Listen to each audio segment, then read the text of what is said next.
Well, I'm delighted to be here with Scott Cleary, who is professor of English at Iona University in New York City.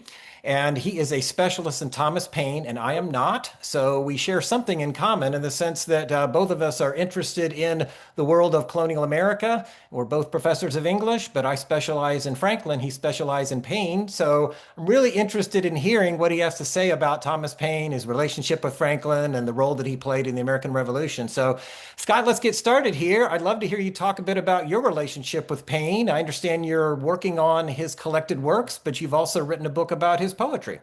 Yes, well, first I want to thank Mark for inviting me onto this podcast to have this great chance to talk about Thomas Paine.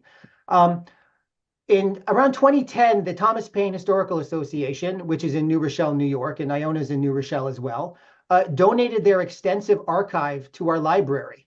That was really my first encounter with Thomas Paine. And I'm a poetry guy. I love poetry. I teach poetry, which is a rare breed nowadays. And I checked the still existing edition of Paine's works, Philip Foner's from 1945, and I'll talk about that in a second, and saw that Paine had a pretty extensive list of poems he actually wrote, and that was a complete surprise to me. And so that started my research into Thomas Paine and Paine's poetry, which got me interested in all things related to Paine. And then around 2012, we were at a conference, and a group of Paine scholars got together and said, okay, Philip Foner's 1945 edition is the standard edition for anybody doing any work on Paine. It was produced during World War II. That's a heroic academic effort in the middle of a world war, but it is not a good edition. And so we said, we actually need an edition that does two things. One, that provides the most amount of information contextually, archivally for Paine and his works and his letters. And we had to address the one big problem in Paine studies, which was there's great Paine work being done in North America. That's staying in North America. There's fantastic Paine work in French in France. Unless you can read French, that's not accessible to most people in North America. And English scholarship stayed in England. So we were isolated in our national ivory towers. And we said this edition needs to break down those barriers to really get at Paine, and get Paine to the people. And so for the past 10 years, we've been working on this edition. It's going to be 6 volumes published by Princeton University Press just before July 4th. And that's how we came to Paine, how I came to Paine. And what we're Congrats. hoping is that this new edition will do what my initial encounter with Paine did, is spark people's interest in Paine and create some new scholarship about Paine. Well, congratulations. That's just around the corner. So you must be excited to have gotten us this far. Well, we're in the final editing stage, so excited is not the right word, but I've done work on Alexander Pope. My dissertation was on Alexander Pope, the great British poet, Right. who said editing is a dull duty, and we're in the dull duty stage of our editing right now. So we're excited, but we're laboring away. Very interesting. Now, most of our listeners, of course, know Paine primarily because of Common Sense. And it was a sensation in its time. And I'm going to run my figures by you. You would know better than I would. But I have read that it sold 500,000 copies, which I believe is about 20% of the US population at the time. It's just remarkable. So tell us a little bit about Common Sense. I'm particularly interested in its impact. I tend to specialize in fiction of the 19th century along with Franklin. And I think of Harry Beecher Stowe's Uncle Tom's Cabin being very successful and impactful. I don't know of any other work that can even stack up in terms of its impact with Uncle Tom's Cabin, but Common Sense, I think, would be near the top of that list. What was the nature of that impact and what was the extent of it? Yeah, I think the 500,000 number is a very happy exaggeration. Okay. There are some historians who challenge that number. I don't know if the number is important as much as the fact that whether it was read as a pamphlet, listened aloud when it was read in a coffee house or a tavern, private correspondence of that time. If you ever have a chance to read private correspondence, everybody's talking about it in letters. Have you read this Common Sense? So its impact disseminated through all of colonial America's social media, if you want to call it that. And that's how really it disseminated. And I think its impact is the way it expressed American identity. The way it expressed the kind of the underdog tone that Americans tend to love. It's highly anti-authoritarian streak. that we can take on the most powerful nation, the most powerful person in the world of King George, and we can proclaim our independence. That argument about what it means to be American. I think what's great about common sense too is, and these are questions we were asking during the 250th, is what does it mean to be a United States? I think a lot of people will think, and they're probably right, that we live in a highly polarized political time right now. And what makes us united in the United States? And that is a question I think Paine is the first one in American history to try to give a meaningful answer to. And common sense is the answer to that. I think the impact is also the title. The story goes that he almost titled it Plain Truth. Hmm. And actually, one of the most popular loyalist responses to common sense was called Plain Truth. But calling it common sense does a number of things. Um, it appeals to a Scottish school of philosophy for anybody who's interested in pursuing that. Um, but it speaks to a human faculty that you don't need a special education to achieve. It speaks to a human capacity for judgment, for discernment that did not require a college education, which was very rare at that time. It didn't even need the capacity to read. If you listened to common sense, you could still use the intellectual faculty and the powers of judgment Paine wanted Americans to use to make what for him was an obvious decision, and that is to choose independence over reconciliation. And I think whenever you drop a very opinionated piece into a hot button cultural issue, and again, at that time, the hot button cultural issue was reconciliation or independence. And for Paine to drop such a powerful work that didn't need any special powers or capacities to understand, to make a judgment that can impact the national future as a nation is growing, I think that's really its absolute impact. And even 2 days ago, Joseph Ellis, the great American historian on PBS NewsHour, said Americans need to read two things: the Declaration of Independence and common sense. And so I think its sticking power is very much those kind of arguments it made for, as I said at the start, American identity. That is fascinating. You got ahead to the next question I wanted to ask you, which was about how he achieved such an impact, and partly was through that appeal to people's sense of common sense, which I agree is a very American thing. But he actually did not grow up in America. So tell us a little bit about how he wound up here in 1774. I believe he met Benjamin Franklin and then made the so he Americanness, so to speak, really resonated with him, even though he was not an American. No, we'll talk about this later with Franklin. I suspect he met Franklin well before 1774. So Paine was born in 1738, grew up in Norfolk and Thetford on the east coast of England. By the 1750s, he was in London. He spent time as a privateer at some point. Father was a corset maker, and he spent time as a corset maker. In the 1760s, he was an exciseman, or a customs officer, I guess is what we call it.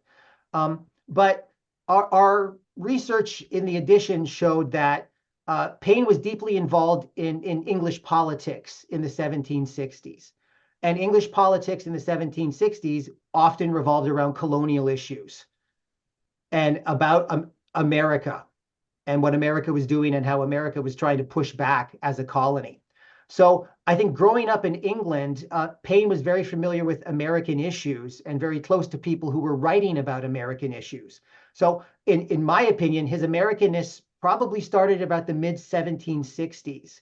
And it seemed to be that naturally, after he wrote his very first work, The Case of the Officers of Excise in 1772, that coming to America after writing about American issues and being involved in circles who were debating and arguing for American issues in the late 1760s and early 1770s, America seemed to be a natural home for him. Wow, fascinating. So even though he was in England, he was becoming in touch with American issues because of all of the political thought and discussion that was going on in England, because so much of it centered on the colony. So he was becoming conversant with those issues, and clearly they resonated with him. Unlike a lot of people in England who obviously sided with King George or with Parliament, he really sided with the emerging colonies. Yes, I think his sympathies were always to the American colonies. And if you know Paine a little bit, his sympathies were always to anybody who would fight what he saw as over authoritarian and tyrannical institutions, whether that was monarchies or courts or churches eventually. Anything that Paine saw as kind of overreaching of institutions, I think Paine had a natural sympathy to anybody who would fight those authoritarian institutions. Again, I know more about Franklin than I do about Paine, but this really resonates with me because everything you just said, I think, could be put into a profile of Benjamin Franklin, someone who naturally was opposed to authoritarianism, even in his own family. His older brother getting into fights with him, and eventually Franklin running away to New York and then to Philadelphia. So I can see why the two of them really hit it off. How much do we know about their connection in France, because, or excuse me, in England, because I know that Franklin, as I understand it, sent Paine to the United States or invited him to go to the colonies, I should say. And when he came over here, he gave him a letter of introduction, kind of like Yeah. we would do today, emailing somebody, here's Scott, I'd like you to meet Scott. This is Mark. So it sounds as if in an earlier way, that's how Franklin handled this, but it sounds like the two of them probably really hit it off in terms of their worldviews. Yeah, I suspect not just our Paine edition, but some other works by scholars in the next years kind of going to reshape the Paine-Franklin relationship.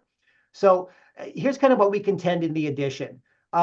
We know that Paine was in London in the late 1750s when Franklin was. We know that Paine attended the science lectures of James Ferguson and Benjamin Martin, this kind of touring science lectures around the United Kingdom. We know Benjamin Franklin, obviously, as the great scientist he was, knew Ferguson and Martin. So we suspect that as early as the late 1750s, Paine and Franklin probably likely casually knew each other. And our contention would be over the course of the 1760s, because of American issues specifically and Paine's sympathy to American issues, that relationship grew much, much closer.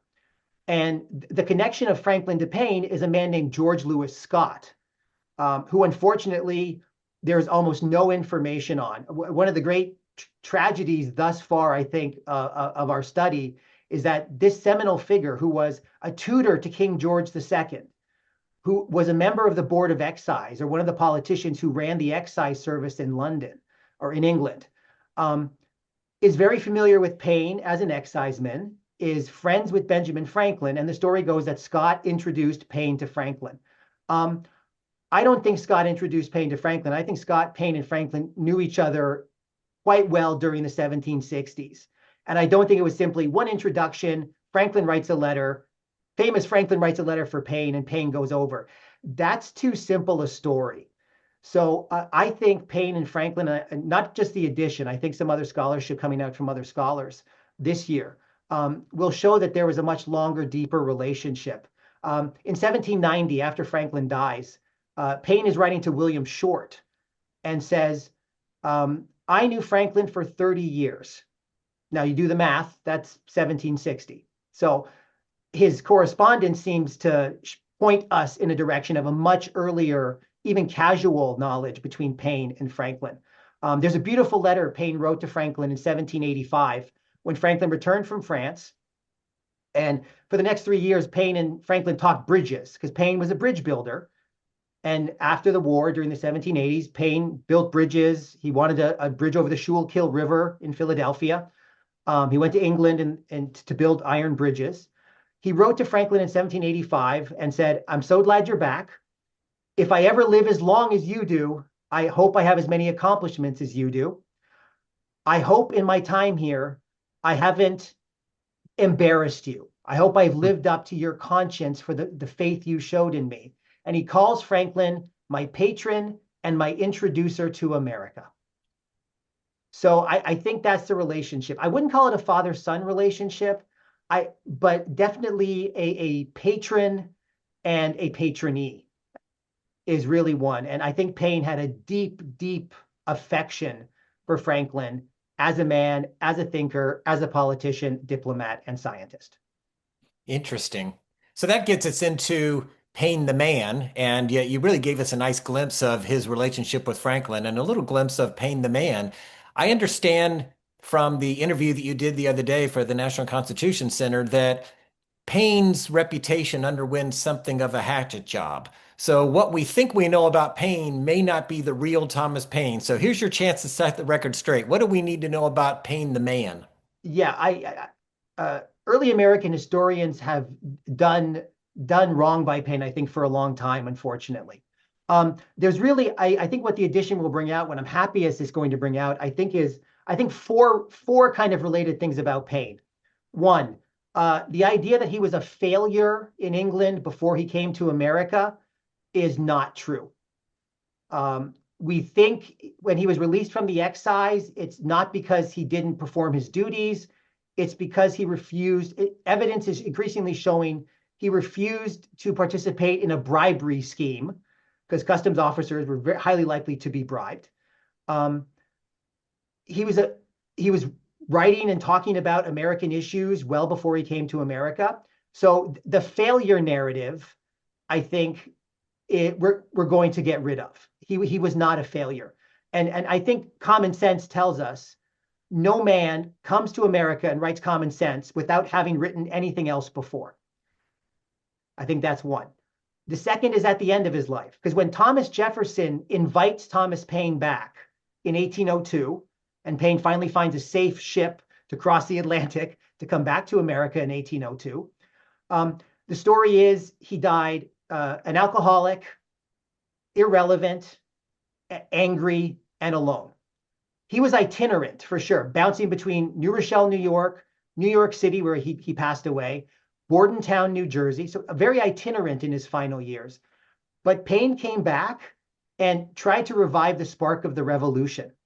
One of his pseudonyms in his writings from the 1800s, the early 1800s, is a spark from the altar of 76. Mm. Paine returned to America and confronted the legacy of the revolution. And I'll talk a little bit more about that later, I think, in one of your questions. Paine was a voluminous writer when he came back to the United States. He was writing in New York City newspapers. He was getting involved in New York City ward elections.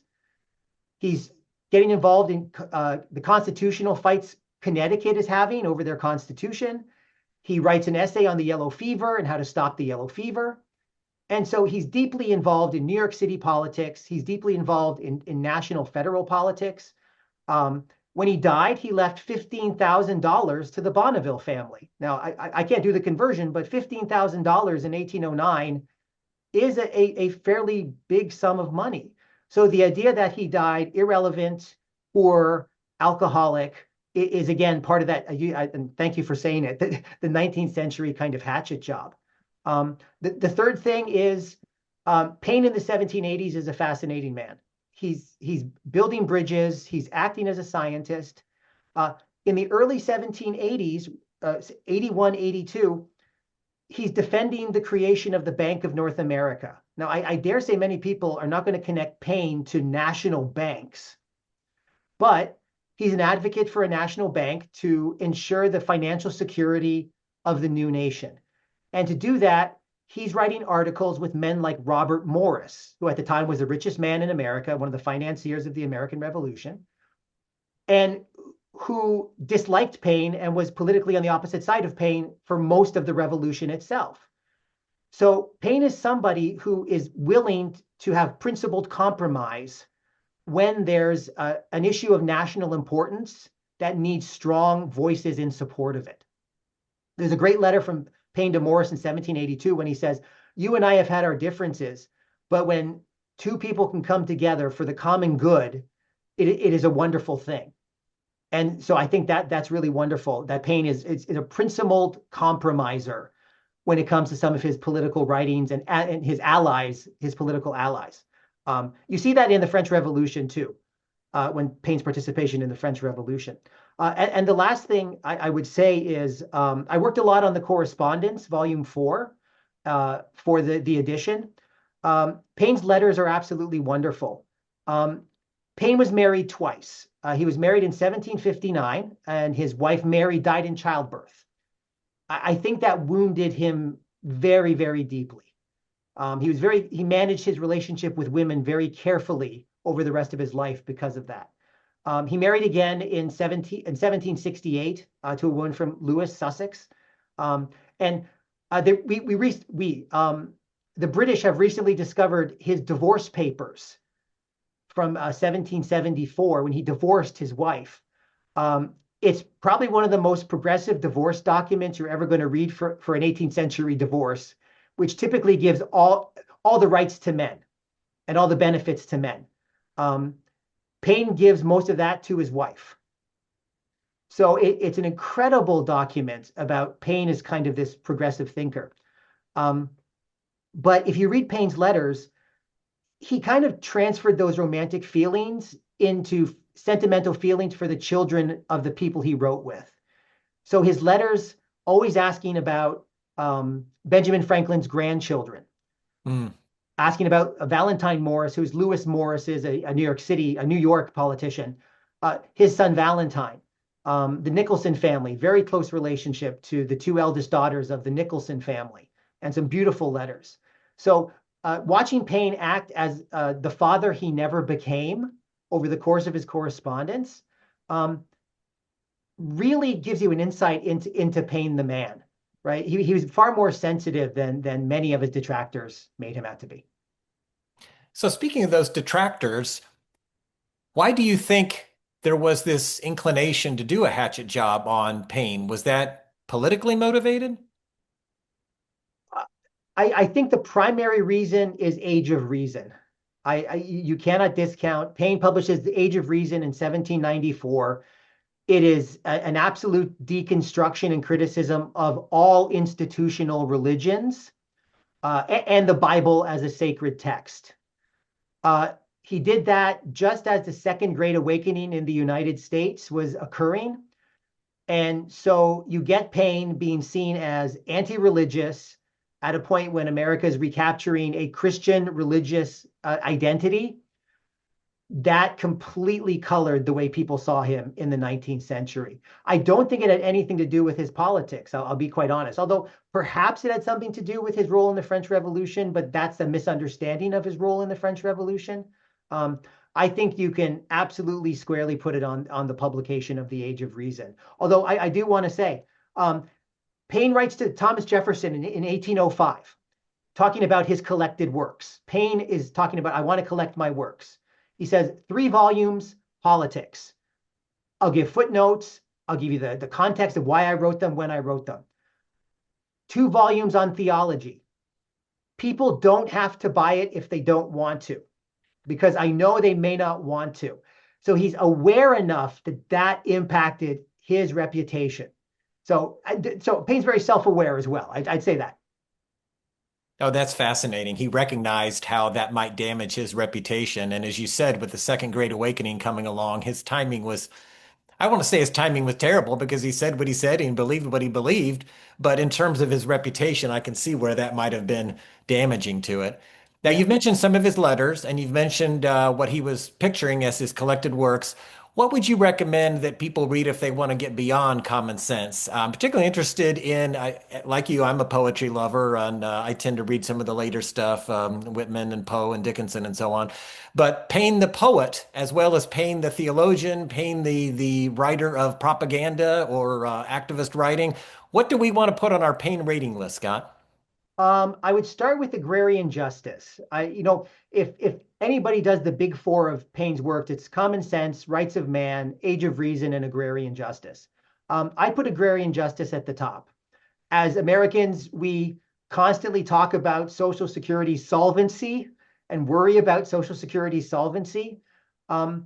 This is where Paine recommends Social Security as being in the national interest. As we have discussions about universal basic income, that's where Paine talks about universal basic income. So agrarian justice, written around 1796, 1797, when he's in France, I think is a really, really important work. And that's where I would start because it directly speaks to lots of issues we're currently dealing with outside of the 250th of the US. Second one I would put would be his letters to the citizens of the United States, which he 8 letters, they're newspaper articles, but he styles them as letters. He writes between 1803 and 1805. These are his reflections on the legacy of the revolution. They're also a wonderful critique of the Adams administration, but they are largely one of the great figures of the revolution reflecting on essentially what went wrong and how can we recapture the spark of the American Revolution here at the start of the 19th century. Those are understudied, those are underread. I would absolutely love to have that on a Paine reading list. 1786, his dissertations on government, the affairs of the bank, and paper money. This is Paine's political maturation. If you want to see Paine developing his ideas that were in common sense, if you want to see Paine talking about his more mature, developed, experienced ideas about what good society is, the government-society relationship, what's a good constitution, and thinking about Paine's relationship to the American Constitution is really interesting because this is where he kind of talks about charters and constitutions. So I put dissertations on government, the affairs of the bank, and paper money. And I put his poetry. What do you like? If you like political poetry and you like poetry that attacks corrupt politicians, read his early poetry. The Death of General Wolfe, Liberty Tree, the ones most people know, To the King of England, to Governor Johnstone. If you want to see the more lyrical Paine, writing about love and writing about emotional realities and writing about pain and suffering, then read his manuscript poetry from the 1790s, which is Accidental Reconciliation and What is Love.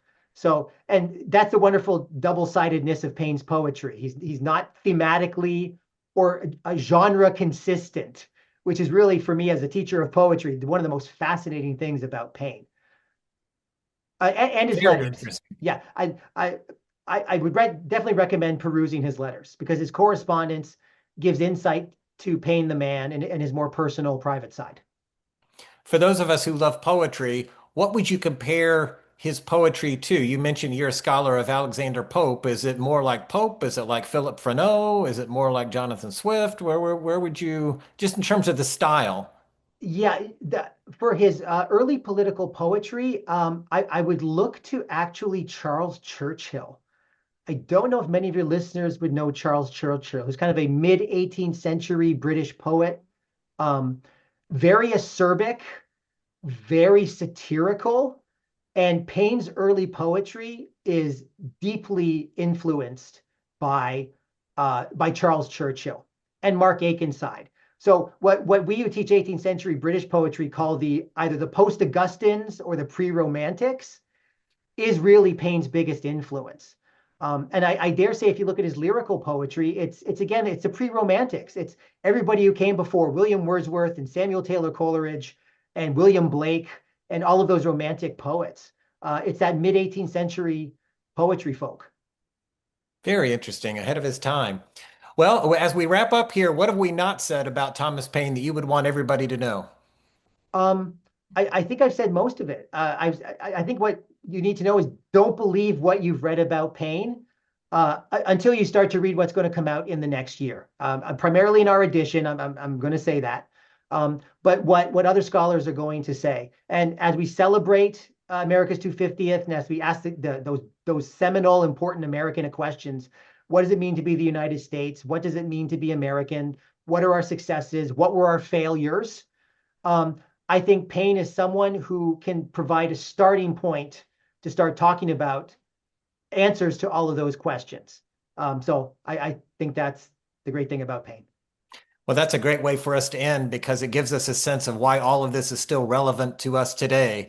I don't think I need to make that case to my listeners because they're reading Mind Travel and they realize that I'm often reflecting on the importance of Franklin and Harry Beecher Stowe and other writers for our day. But certainly Thomas Paine is more relevant than we may realize. So I will create links to Scott's works here. So his book about Paine's poetry is called The Field of Imagination. I encourage you to check that out. And we'll look forward to the collection of Paine's writings coming out this summer.